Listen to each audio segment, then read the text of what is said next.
Raidījumu atbalsta Veselības centrs 4, Optikas centrs, Vidzemes slimnīca. Cilvēka ķermenī pēdas svarīguma ziņā ierindojas līdzās galvai. Uz pēdām gulstas viss mūsu dzīves smagums, gan ķermeņa svars, gan somas, gan citas nastas. Kā uzturēt mūsu pēdas formā un pasargāt no deformācijas? Tieši tādēļ esam ieradušies Veselības centra 4 pēdu centrā, lai gūtu atbildes uz šiem un citiem jautājumiem.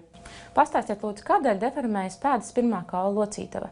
Visbiežākais iemesls tam ir sājušu vājums, kas ir bieži vien iedzimts, un, diemžēl, ar šo kaitu visvairāk slimo sievietes. Un slogojot šo pēdu, saites novirza locītavu sev vēlamā virzienā, kas, protams, rada daudz visādas problēmas, sāpes, neērtības apavu izvēlē un, protams, arī kustība ierobežojums.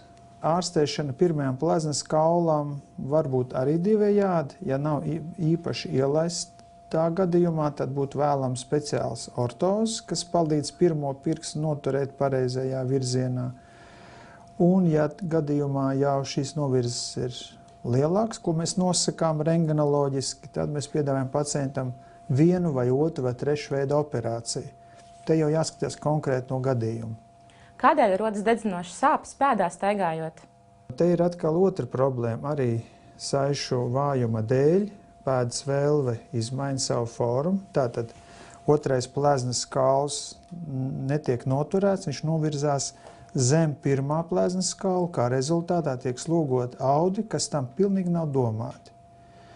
Un tādējādi pacientiem pat viss vienkāršākais solis ārpus gultas rada jau nepatīkamu sajūtu pēdā. Dedzinošo sajūtu mēs varam likvidēt divējādi. Pirmkārt, veicot podometrisku izmeklēšanu un tādējādi piemeklēt attiecīgi zolītes, un otra iespēja ir veikt ķirurģisku iejaukšanos, tad operāciju. Kādos gadījumos būtu jāveic podometrija bērniem? Vecāki bieži pamana, ka viņu bērnu pēdiņas potīšu rajonā šķiebjās uz iekšu, vai arī pamana, kad apavi novalkājas kaut kā savādāk, atšķirīgi, un raizēs par to, ka bērna veidojas plakanā pēda.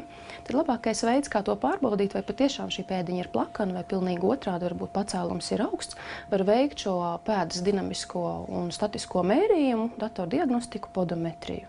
No pusaprīļa līdz pašām maija beigām Veselības centrā 4 ir pēdu mēnesis, un Veselības centrs 4 piedāvā atlaides podometrijai, kad ir iespējams veikt gan pieaugušo podometriju, gan podometriju bērniem ar atlaidēm.